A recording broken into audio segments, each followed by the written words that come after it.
কাঁঠালের বিচির ভর্তা খেতে কেমন লাগে আপনাদের? কাঁঠালই মনে হয় এমন একটা ফল যেটার কোনো কিছুই ফেলা যায় না। কাঁচা অবস্থায়, পাকা অবস্থায় কাঁঠালের কোষ, বিচি সব কিছুই খাওয়া যায়। এতদিন আমি শুধু কাঁঠালের বিচি দিয়েই ভর্তাটা করেছি, কিন্তু আজকে ফেসবুক থেকে একটা রেসিপি পেয়েছিলাম, সেই রেসিপিতেই ভর্তাটা করলাম।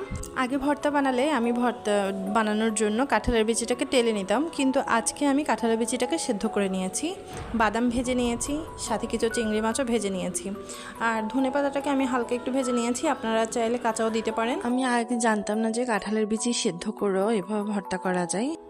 সেদ্ধ করলে সুবিধা হচ্ছে খুব সহজে বেটে নেওয়া যায়।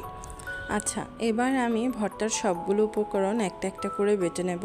প্রথমে আমি কাঁঠালের বিচিটা বেটে নিয়েছি, এরপর বাদামটা বেটে নিলাম, তারপর আমি চিংড়ি মাছটাকেও সেমভাবে বেটে নিচ্ছি। সব কিছু বাটা হয়ে গেলে এরপর আমি কাঁচামরিচটাকে বেটে নেব। এবার আমি পেঁয়াজ দিয়ে পেঁয়াজটা বেটে নেব, কিন্তু পেঁয়াজটাকে বেশি মিহি করব না। ভর্তার মধ্যে পেঁয়াজটা সামান্য একটু গোটা থাকলেই ভালো লাগে খেতে। তো আমি তো আজকে ট্রাই করলাম, আমার কাছে খেতে খুবই ভালো লেগেছে এই ভর্তাটা। আসলে যে কোনো ভর্তায় চিংড়ি মাছ দিয়ে যদি করা হয়, ভর্তার স্বাদটাই অনেক বেড়ে যায়। আপনারাও বাসায় ট্রাই করবেন এই ভর্তাটা। আমার খুব ভালো লেগেছে, আশা করছি আপনাদেরও খুব ভালো লাগবে। আর ভর্তাটা বানানো তত কঠিন না, খুবই সহজ একটা রেসিপি। তো ট্রাই করে দেখবেন কেমন লাগে, আমাকে জানাবেন আর কেমন লেগেছে। আশা করছি পাশে থাকবেন, ভালো থাকবেন।